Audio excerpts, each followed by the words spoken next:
Hello दोस्तों, नमस्कार सभी को। जीएस यूनिक वर्ड में आपका हार्दिक स्वागत और अभिनंदन करते हैं। आज हम लोग नेक्स्ट एसएससी प्रैक्टिस सेट देखेंगे। चलिए मैं शुरू करते हैं। पहला सवाल, महाभारत के लेखक कौन है? मोस्ट इंपॉर्टेंट सवाल है, कई बार पूछा गया है। महाभारत के लेखक वेद व्यास, महर्षि वाल्मीकि, विष्णु शर्मा, इनमें से कोई नहीं।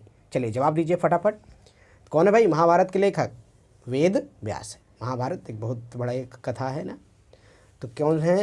वेद व्यास जी है महाभारत के लेखक, है ना, वेद व्यास। नेक्स्ट है, बैंक प्रदान करती है। मोस्ट इंपॉर्टेंट सवाल है, बैंक प्रदान करती, क्या प्रदान करती? केंद्रीय सेवाएं, प्रत्यक्ष सेवाएं, वित्तीय सेवाएं या अन्य, मतलब इनमें से कोई नहीं। तो या कोई और ऑप्शन होगा तो बताइए। बैंक क्या प्रदान करती भाई? हमें वित्तीय सेवाएं। वित्तीय सेवाएं मतलब हमें पैसे का लेन देन करती है। हमें पैसे की ज़रूरत है तो हम लोन ले सकते हैं, पैसे की ज़रूरत है तो हम बैंक ही जाते हैं ना, तो हमें क्या प्रदान करती है? वित्तीय सेवाएं। क्या प्रदान करती है? वित्तीय सेवाएं। नेक्स्ट सवाल है आपका, मोस्ट इंपॉर्टेंट सवाल है। चलिए नेक्स्ट सवाल, संचारण किस प्रकार की अभिक्रिया है? संचारण मतलब होता है जंग लगना। संचारण मतलब जंग लगना। जैसे किसी चीज़ में जंग लगती है तो क्या अभिक्रिया है? अपचयन अभिक्रिया है, अवक्षेपण अभिक्रिया है, उपचयन अभिक्रिया है, संयोजन अभिक्रिया है। बताइए फटाफट जवाब दीजिए। देखिए अगर वीडियो को लाइक नहीं किया तो वीडियो को लाइक कर दीजिए, चैनल को सब्सक्राइब नहीं किया तो चैनल को सब्सक्राइब कर लीजिए। चलिए इसका ऑप्शन है उपचयन अभिक्रिया। जो किसी चीज़ में जंग लगना, कौन सी अभिक्रिया भाई? उपचयन अभिक्रिया है। नेक्स्ट सवाल है, शरीर का तापक्रम कहाँ नियंत्रित होता है? शरीर का तापक्रम किस वजह से नियंत्रित होता है? स्पाइनल कार्ड से। मतलब हमारे पार्ट में कौन सा ऐसा अंग है जो कि हमारे बॉडी के टेम्परेचर को क्या करता है? कंट्रोल करता है। तो spinal cord, cerebellum, hypothalamus, pituitary ग्रंथि। कौन है भाई? सी ऑप्शन, हाइपोथैलेमस हमारे शरीर के बॉडी का टेम्परेचर को कंट्रोल करता है। नेक्स्ट सवाल है, ऑपरेशन दुर्गा का शुभारंभ हुआ था। हमारे यहाँ एक मतलब गवर्नमेंट एक स्कीम चलाई थी जिसे ऑपरेशन दुर्गा का नाम दिया गया था। यह किस सन में शुरू हुआ था? इंपॉर्टेंट सवाल है, कई बार एसएससी एमटीएस में, एसएससी जीडी में पूछा गया है।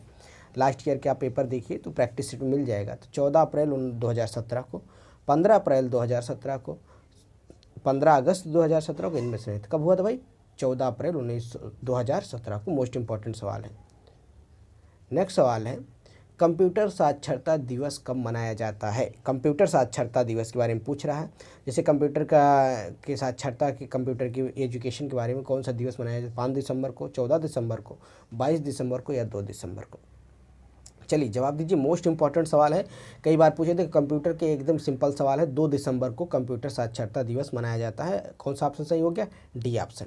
नेक्स्ट सवाल है आपका, किस अभिक्रिया में भाग लेने वाले पदार्थ क्या कहलाते हैं? किसी अभिक्रिया में, जैसे मान लीजिए कोई ऐसे कंपोनेंट जो क्या करते हैं? अभिक्रिया में भाग लेते हैं, तो उनको प्रतिफल कहेंगे, अवकारक कहेंगे, अभिकारक कहेंगे या आक्सीकारक कहेंगे। तो क्या होता है भाई? अभिकारक। कारक मतलब अभी, मतलब जिस किसी की अभिक्रिया में क्या कर ले रहा? भाग ले रहा, तो अभिकारक। मोस्ट इंपॉर्टेंट सवाल है केमिस्ट्री का। नेक्स्ट सवाल है, श्वसन किस प्रकार की अभिक्रिया है? जैसे हम लोग जो सांस लेते हैं तो ये कौन सी अभिक्रिया? ऊष्माक्षेपीय अभिक्रिया है, संयोजन अभिक्रिया है, उपचयन अपचयन अभिक्रिया है या द्वि अपघटन अभिक्रिया है?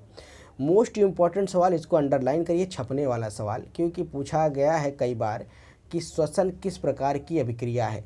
ऊष्माक्षेपी अभिक्रिया, संयोजन अभिक्रिया, उपचयन अपचयन अभिक्रिया, द्वि अपघटन अभिक्रिया? जवाब दीजिए कमेंट बॉक्स में, फटाफट बताइए। मोस्ट इंपॉर्टेंट सवाल, छपने वाला सवाल लिखिए, वेरी वेरी इंपॉर्टेंट। देखिए जवाब दीजिए, मज़ा आएगा ना। कौन सी अभिक्रिया है? ऊष्माक्षेपी, संयोजन, उपचयन अपचयन। कौन सा भाई? पहला ऑप्शन सही है, ऊष्माक्षेपी अभिक्रिया। जो हम सांस लेते हैं ये कौन सी अभिक्रिया है? ऊष्माक्षेपी। नेक्स्ट सवाल है, सबसे लंबी रेलवे प्लेटफॉर्म कहाँ है?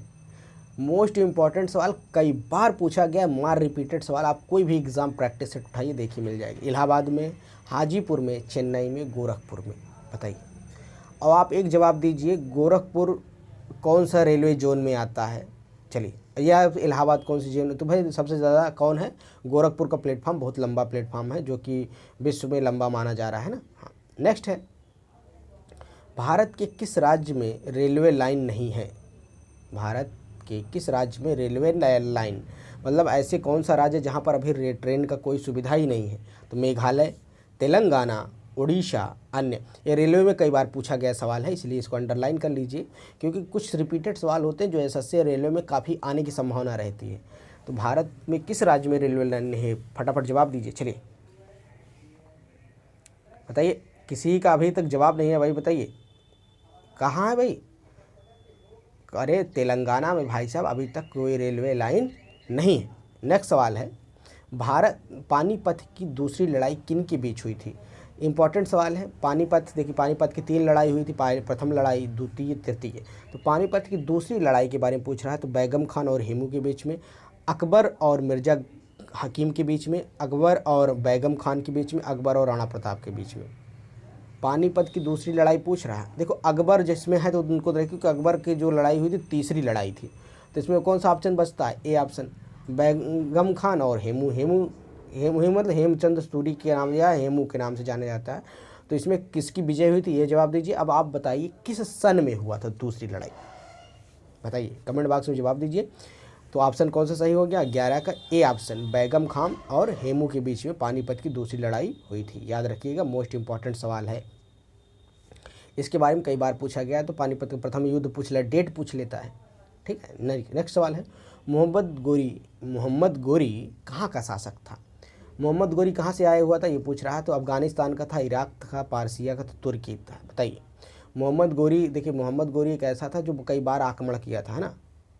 तो अब मोहम्मद गोरी के बारे में पूछ रहा है, तो ये गोरी कहाँ का था? अफगानिस्तान का, इराक का, पारसिया का, तुर्की का। तो मोहम्मद गोरी कहाँ का था भाई?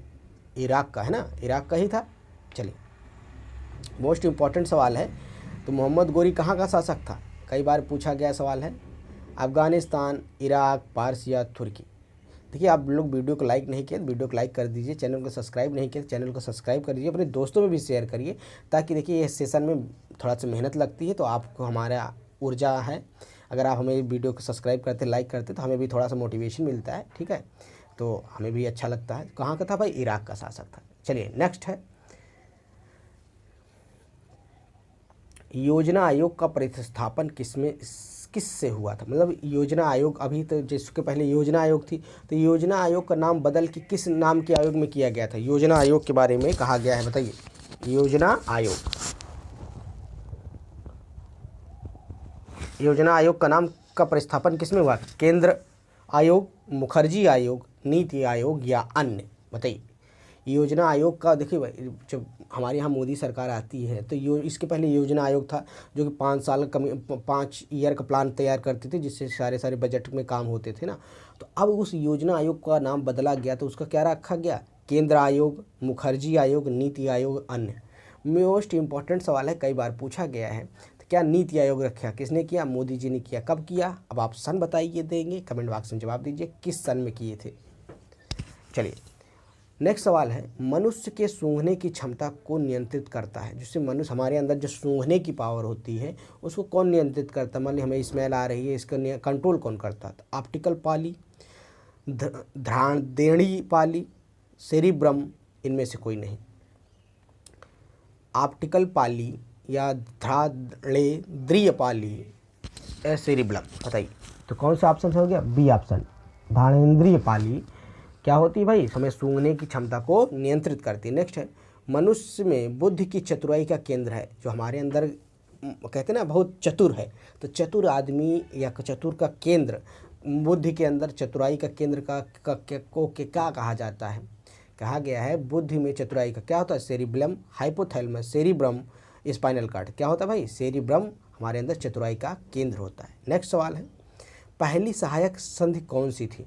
देखो जो अंग्रेज़ों के समय पे हमारे यहाँ बहुत सारे, देखो उसमें निजाम थे, अलग अलग राजा थे, तो किन्होंने पहली संधि, सहायक संधि की थी? रोहेलखंड, निजाम, अवध, झांसी। झांसी की रानी की भी थी, एक अपना साम्राज्य था, अवध साम्राज्य था, रोहेलखंड साम्राज्य था, निजाम। तो अंग्रेज़ों से जो पहली सहायक संधि मतलब होता है समझौता कर लेना, ठीक है भैया हमें आपसे इतना चीज़ करना है।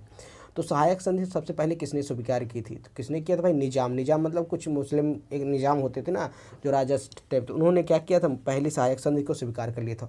अब बताइए पहली संधि सहायक स्वीकार करने वाला ये निजाम कहाँ के थे? चलिए बताइए।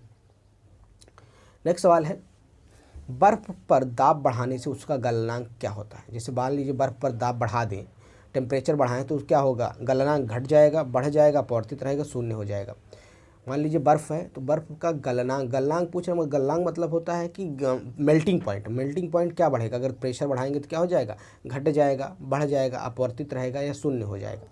जवाब दीजिए फटफट। बर्फ़ पर दाब बढ़ाने से उसका गलनांक क्या होता है? बताइए, जवाब दीजिए फटाफट कमेंट बॉक्स में। एक अभी जवाब नहीं आता तो मज़ा नहीं आता, क्या हो जाएगा भाई, अरे यार आप बर्फ़ पे जब क्या दाब बढ़ाएंगे तो उसका गलना घट जाएगा, है ना। हाँ, नेक्स्ट सवाल है, गर्मियों में सफ़ेद कपड़े क्यों पहने जाते हैं। मोस्ट इम्पॉर्टेंट सवाल है, ऐसे सवाल MTS में कई बार पूछे गए हैं। गर्मियों में देखो, गर्मी जब आ रही, गर्मी आ ही गई है, तो आप ज़्यादातर आप लोग देखे होंगे कि लोग सफ़ेद कपड़े पहनते हैं, और ठंडियों में डार्क कलर, मतलब काले कलर के आप जैकेट भी देखे होंगे, या बिल्कुल डार्क कलर। तो कह रहा है गर्मियों में सफ़ेद कपड़े क्यों पहने जाते हैं। तो ऊष्मा के बुरे अवशोषक होते हैं, या सस्ते होते हैं, या आकर्षक होते हैं, इनमें से कोई नहीं। देखिए भाई, हमारे जैसे कहते हैं ना, सफ़ेद कपड़े बहुत ज़्यादा क्या होते हैं, ऊष्मा को क्या करते हैं, रोकते नहीं है, वापस कर देते हैं। तो ऊष्मा के बुरे अवशोषक होते हैं, वो सोखते नहीं है, एनर्जी को अंदर ऑब्जर्व नहीं करते। अब बताइए, पार्थिव ग्रहों की संख्या कितनी है। मोस्ट इम्पॉर्टेंट सवाल है। पार्थिव ग्रहों की संख्या कितनी है। 5, 8, 4, 7। पार्थिव ग्रहों की संख्या कितनी भाई, 4 है। हमारे जो उस तरह तो 8 ग्रह हैं, लेकिन पार्थिव ग्रहों की संख्या कितनी है, 4 है। मोस्ट इंपॉर्टेंट सवाल है। नेक्स्ट सवाल है, सिख समुदाय के अंतिम गुरु कौन थे। जो सिख धर्म से पूछ रहा है, तो उसके अंतिम गुरु अर्जुन देव, गुरु तेग बहादुर, गुरु गोविंद सिंह, इनमें से कोई नहीं। तो गुरु अर्जुन देव क्या थे भाई, प्रथम तो ऋषभ देव थे। सिख समुदाय के प्रथम गुरु कौन थे, ऋषभ देव थे। तो अंतिम गुरु पूछ रहा था, अंतिम गुरु कौन थे भाई, गुरु गोविंद सिंह साहब थे ना। गुरु गोविंद सिंह 24वें गुरु माने जाते हैं ना, तो अंतिम गुरु थे सिख समुदाय के। नेक्स्ट सवाल है, मोस्ट इंपॉर्टेंट सवाल, CPU के ALU को क्या कहते हैं। जो CPU के ALU होता है उसके RAM space, register, byte space, इनमें से सभी क्या बोलते हैं, रजिस्टर बोलते हैं। इंपॉर्टेंट कंप्यूटर के सवाल है। नेक्स्ट सवाल है, बिहार की किस जिले का प्रति व्यक्ति आय सर्वाधिक है। बिहार में कौन सा ऐसा जिला है जहाँ पर प्रति व्यक्ति आय, मतलब इनकम सबसे ज़्यादा है, पर्टिकुलर एक पर्सन की। जैसे बिहार में सबसे ज़्यादा गरीबी है, आप देखें बिहार के लोग आते हैं ना, लोग बहुत ज़्यादा काम करने कहते हैं भाई बिहारी हो क्या। तो मतलब वहाँ पर किस जिले में सर्वाधिक है, तो नालंदा, पटना, शिवहर, गया। देखिए, अब बिहार की राजधानी क्या है, पटना। तो पटना अब जब राजधानी है तो ज़्यादातर आप गेस भी मार देखिए, कभी कभी ऐसा आप एलिमिनेट करने का है कि आप जानते हैं जब कोई राजधानी बनाई जाती है, राजधानी में ही कुछ ज़्यादा चीज़ें हो सकती हैं। तो उस बिहार में पटना ऐसा जिला है जिसमें प्रति व्यक्ति आय सर्वाधिक है। कौन सा है भाई, पटना। बी ऑप्शन सही होगा इसका। मोस्ट इंपॉर्टेंट सवाल है। पटना में PCS में या पटना की BPSC में कई बार ये सवाल पूछा गया है। तो SSC MTS भी ऐसे सवाल पूछ लेते हैं जो कि बहुत सारे हाईलाइटेड सवाल होते हैं, है ना। हाँ, क्या हो गया, पटना। मोस्ट इंपॉर्टेंट सवाल है। ठीक है, अभी तक वीडियो को बहुत कम लोगों ने लाइक किया है, थोड़ा लाइक भी कर दीजिए, चैनल को भी सब्सक्राइब कर लीजिए। आपका इसका ऑप्शन कौन सा सही हो गया, बी, पटना। नेक्स्ट सवाल है, लीची का विश्व में सबसे बड़ा उत्पादक देश कौन सा है। लीची देखिए, अब गर्मियों में लीची आती है, तो लीची का सबसे बड़ा उत्पादक देश कौन सा है। भारत, नेपाल, रूस और चीन। बताइए, लीची सबसे ज़्यादा किस देश में होती है, बताइए। कमेंट बॉक्स में जवाब दीजिए, फटाफट जवाब दीजिए भाई। लीची के बारे में पूछ रहा है। देखिए, बिहार में लीची सबसे ज़्यादा होती है, इसीलिए शाही लीची, उसका GI टैग भी दे दिया गया है लीची को बिहार में। तो भारत में तो बिहार है, लेकिन अब पूछ रहा विश्व में मतलब क्या भारत हो सकता है। अब बताइए, नेपाल है, रूस है, या चीन है। चारों ऑप्शन में तो कोई एक ऑप्शन है। अब बताइए, कौन सा ऐसा देश है जो विश्व में सबसे ज़्यादा लीची का उत्पादन करता है। मोस्ट इम्पॉर्टेंट सवाल है, एकदम मज़ेदार सेशन, मज़ेदार सवालों के साथ। कमेंट बॉक्स में फटाफट जवाब दीजिए। एक अच्छी प्रैक्टिस सेट के साथ हम लोग जुड़ेंगे। बताइए, किसी के जवाब नहीं आया भाई साहब, लीची के बारे में पूछ रहा है। लीची में भारत हो सकता है, बिल्कुल सही जवाब है, हमारा प्यारा भारत है। भारत लीची में विश्व में प्रथम स्थान रखता है, याद रखिएगा। नेक्स्ट सवाल है, सोडियम हाइड्रोक्साइड का pH मान कितना होता है।